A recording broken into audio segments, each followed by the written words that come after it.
Welcome welcome welcome दोस्तों, कैसे हैं? आपका बहुत बहुत स्वागत है आज की वीडियो में। और आज बात करेंगे हम एनएलपी पर्सनालिटीज़ की, कि एनएलपी के हिसाब से इंसानों में किस किस तरह की पर्सनालिटी होती हैं।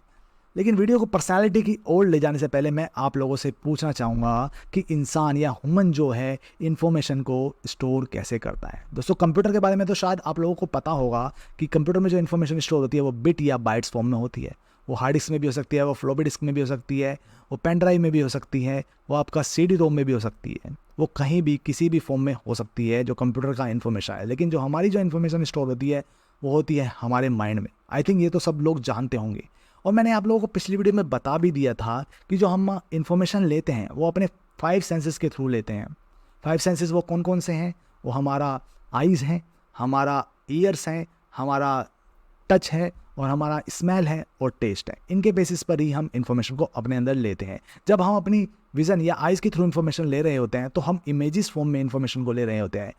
आपने ऑब्जर्व भी किया होगा, जब आप याद करते होंगे तो आप बहुत सी इन्फॉर्मेशन को इमेजेस फॉर्म में समझ रहे होते हैं, है ना। जब इन डाटा को या इन्फॉर्मेशन को आप याद कर रहे होते हैं, जब आप ईयर्स के थ्रू इन्फॉर्मेशन ले रहे होते हैं तो आप आवाज़ों को या वॉइसेस को अपने माइंड के अंदर स्टोर करते हैं।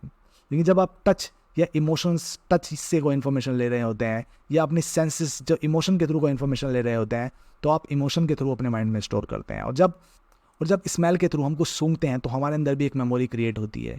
वैसे तो ऑलरेडी हमारे माइंड के अंदर सुगंध के हिसाब से, दुर्गंध के हिसाब से कुछ मेमोरीज हैं जो उससे कनेक्ट करती हैं और उसको स्टोर करती हैं। और जगली जो आती है दोस्तों, हमारा टेस्ट, जब हम कुछ खाते हैं, खट्टा होता है, मीठा होता है, हमें तीखा फील होता है, तो वो भी हमारे अंदर एक मेमोरी क्रिएट करता है। लेकिन हमारी जो मेजर मेमोरीज़ हैं वो मेमोरीज़ ज़्यादातर जो होती हैं 3 सेंसेस के बेसिस पर ज़्यादातर होती हैं। सबसे पहला है विज़न, दूसरा है ईयर्स, और तीसरा टच या फीलिंग्स। ज़्यादातर जो इन्फॉर्मेशन स्टोर होती है इन 3 सेंसेस के बेसिस पर ही होती है। जो स्मेल एंड टेस्ट है वो ज़्यादा रोल प्ले नहीं करते हैं मेमोरीज़ को स्टोर करने में। तो आपके माइंड के अंदर जो इन्फॉर्मेशन स्टोर है, आप समझ लीजिए वो इमेजेस फॉर्म में है, वो आवाज़ों के फॉर्मेट में है, और जो तीसरा है इमोशन या फीलिंग्स के फॉर्मेट में है।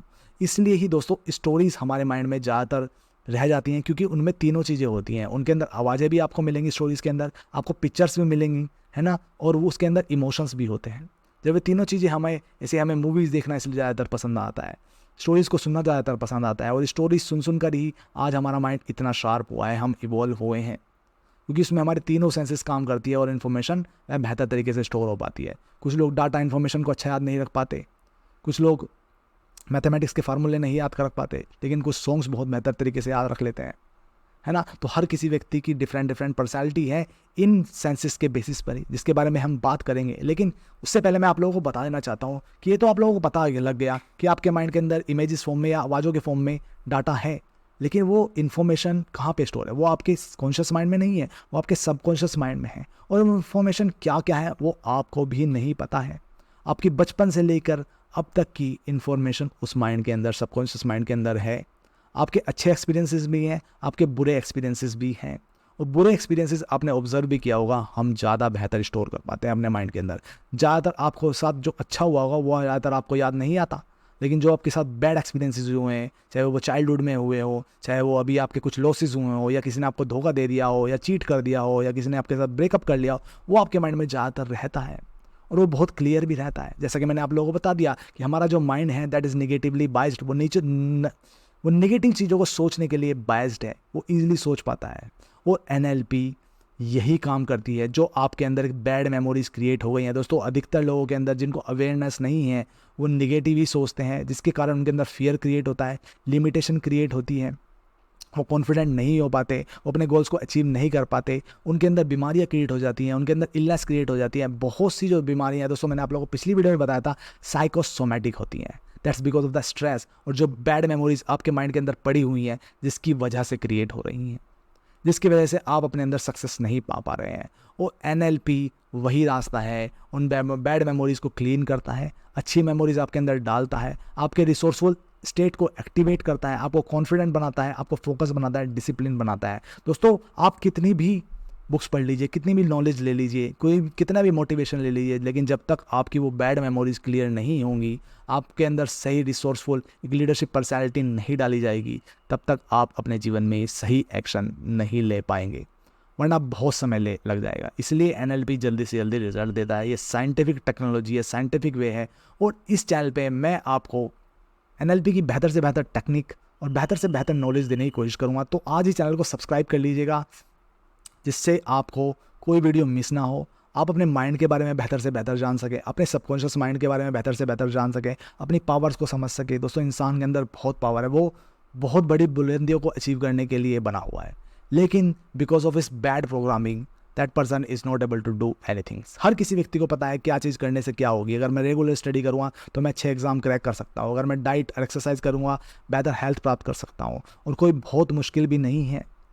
बहुत लोगों ने तो बहुत बड़े बड़े मुकाम अचीव किए हुए हैं, लेकिन ये तो बहुत छोटी छोटी चीज़ें हैं। एक नॉर्मल व्यक्ति अपने घर के खाने पीने लायक पैसा नहीं कमा पा रहा है, जबकि किसी व्यक्ति ने करोड़ों अरबों के व्यापार खड़े किए हुए हैं, और वो भी इंसान ही है, और वो उन्होंने बिल्कुल नीचे से या गरीबी से उठकर वो चीज़ क्रिएट की है। तो केवल ये प्रोग्रामिंग का चक्कर है। कुछ लोगों की बाई चांस प्रोग्रामिंग अच्छी हो जाती है, लेकिन कुछ लोग नेगेटिवली प्रोग्राम हो जाते हैं because of his luck, because of जिस चीज़ को ही एक तरीके से किस्मत कह सकते हैं। तो आप अपनी किस्मत पलट सकते हैं। आपको लाइफ ने चांस दिया है कि आपको NLP से इंट्रोड्यूस कराया है, तो आप अपनी लाइफ में बदलाव जरूर ला सकते हैं। लेकिन इसको समझना होगा आपको कि ये बदलाव आ कैसे रहा है, आएगा कैसे। तो वरना आपको इसकी टेक्निक पे विश्वास नहीं हो पाएगा, और जब तक आपको विश्वास नहीं होगा तब तक आप इसकी टेक्निक्स भी यूज़ नहीं कर पाएंगे। That's so true. तो आप समझने की कोशिश करिए कि हम ये NLP की टेक्निक्स करवा क्यों रहे हैं, बता क्यों रहे हैं, कारण क्या है। तो ये मैंने आपको इस वीडियो में क्लियर किया है। तो अब बात कर लेते हैं हम पर्सनैलिटी की। NLP की पर्सनैलिटीज़ होती क्या क्या है। जैसे कि मैंने आप लोगों को बता दिया कि हम जो इन्फॉर्मेशन ले रहे हैं मेजरली 3 सेंसेस के थ्रू ले रहे हैं, चाहे विजन के बेसिस पे, चाहे वो ईयर्स के बेसिस पे, या टच एंड फीलिंग्स के बेसिस पे। उसी के बेसिस पे ही हमारी NLP की पर्सनैलिटीज़ होती हैं। लेकिन इन 3 पर्सनैलिटी के हिसाब से, यानी कि 3 पर्सनैलिटी, विजुअल पर्सनैलिटी हो सकती है, ऑडिटरी पर्सनैलिटी हो सकती है, काइनेस्टिक। यानी कि विजुअल वो हो गया जो इमेजेस फॉर्म में ज़्यादातर अपने इन्फॉर्मेशन को स्टोर कर रहा है अपने माइंड में, ऑडिटरी जो आवाज़ों के फॉर्म में अपने माइंड में ज़्यादातर इन्फॉर्मेशन को स्टोर कर रहा है, और काइनेस्टिक जो इमोशन के बेसिस पे ज़्यादातर इन्फॉर्मेशन को स्टोर कर रहा है। हर किसी व्यक्ति की डिफरेंट पर्सनैलिटी होती है। लेकिन NLP में एक चौथी पर्सनैलिटी और आती है जो ज़्यादा लॉजिकल होती है, ज़्यादा रीजनिंग होता है जिसके माइंड के अंदर, जिसका माइंड जो प्रीफ्रंटल कॉर्टेक्स से ज़्यादा डेवलप होता है। लेकिन वो भी इन पर्सनैलिटी के मिक्सचर के बेसिस पर ही काम करता है। वो AD डिजिटल कहते हैं उसको। AD डिजिटल वो ऑडिटरी के साथ भी हो सकता है व्यक्ति वह।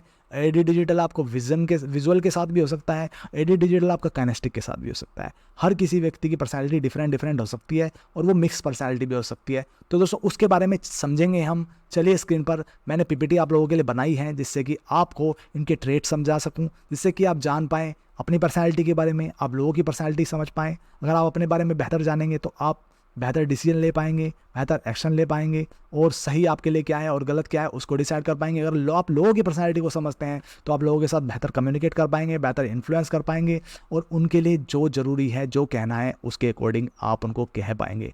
तो दोस्तों, चलिए स्क्रीन पर मैं आप लोगों को पर्सनैलिटीज़ के बारे में बताता हूँ। सबसे पहले जो पर्सनैलिटी होती है दैट्स विजुअल।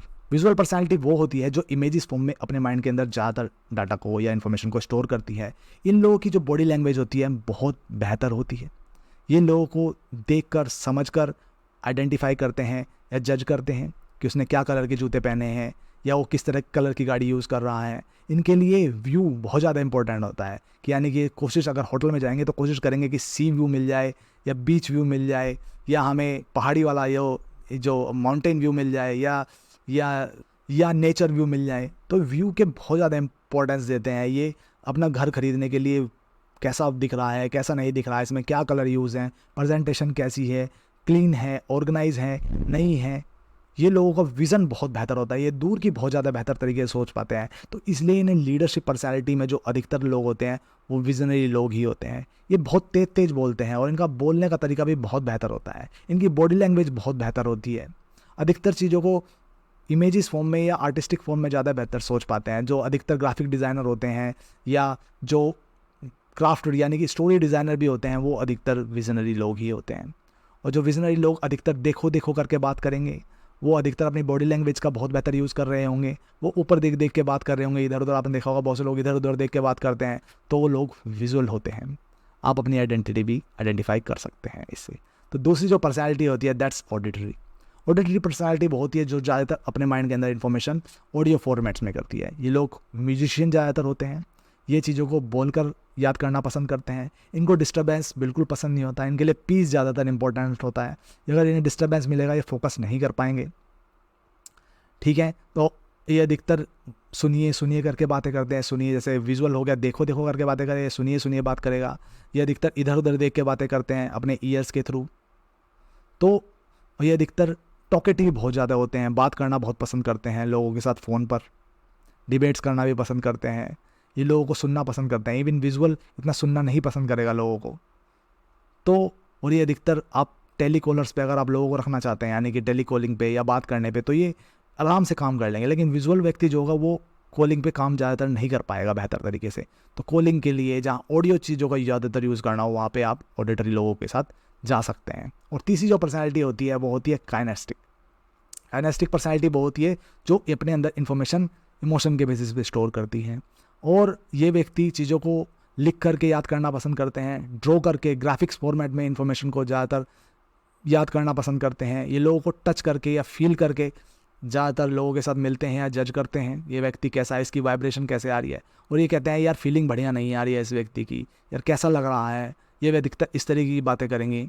और अधिकतर लोगों को टच करना, ही नहीं लगेगा कि अगर किसी व्यक्ति से कुछ एक्सप्रेस करना है तो I will touch him, I will hand shake करना बहुत बेहतर पसंद करते हैं लोग, लोगों के करीब आना पसंद करते हैं। तो आप समझ सकते हैं ये लोग काइनेस्टिक होते हैं। ऐसे ही आप अगर आपका लव्ड वंस हैं, तो आप अगर कोई विजुअल है तो आप लोग उन लोगों को कोई पिक्चर या पेंटिंग या कोई सीनरी गिफ्ट कर सकते हैं। लेकिन ऑडिटरी है तो आप उनके साथ कुछ बेहतर अपने संवाद में या बातों से उन लोगों को आई लव यू वगैरह करके आप उनको इम्प्रेस कर सकते हैं। ऐसे काइनेस्टिक हैं। अगर काइनेस्टिक लोगों को आपको इम्प्रेस करना है तो उनको टच करके, फील करा के, अच्छी फीलिंग्स देकर आप उनको इम्प्रेस कर सकते हैं।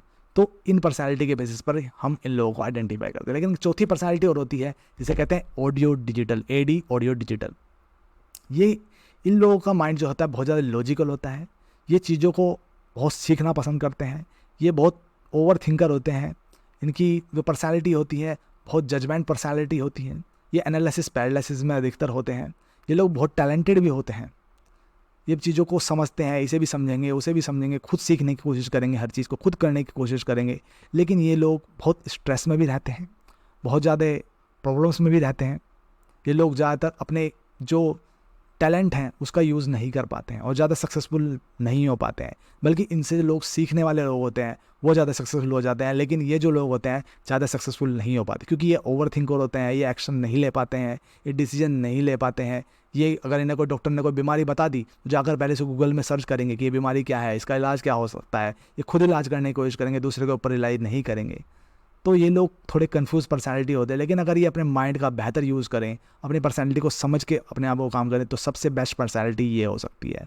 अगर हम कुछ पर्सनैलिटी की बात करें, ऐसे हम नरेंद्र मोदी जी की बात करें, तो विजुअल, AD, डिजिटल है। वो लॉजिकल ब्रेन भी उनके अंदर अच्छा है और वो विजुअल पर्सनैलिटी है। अगर हम एलन मस्क की बात करें तो वो ऑडिटरी है। वो आपने देखा होगा ज़्यादा बेहतर तरीके से बात नहीं कर पाते हैं, वो स्लो करके स्पीक करते हैं, क्योंकि जो ऑडियो पर्सनैलिटी होती है वो अपने माइंड में पहले सोचती है फिर बोलती है। और विजुअल जो होता है वो विजुअल इमेजेस देख देख करके वो बोलता है। तो ठीक है, तो एलन मस्क जो है बोलने ऑडिटरी एंड AD डिजिटल है।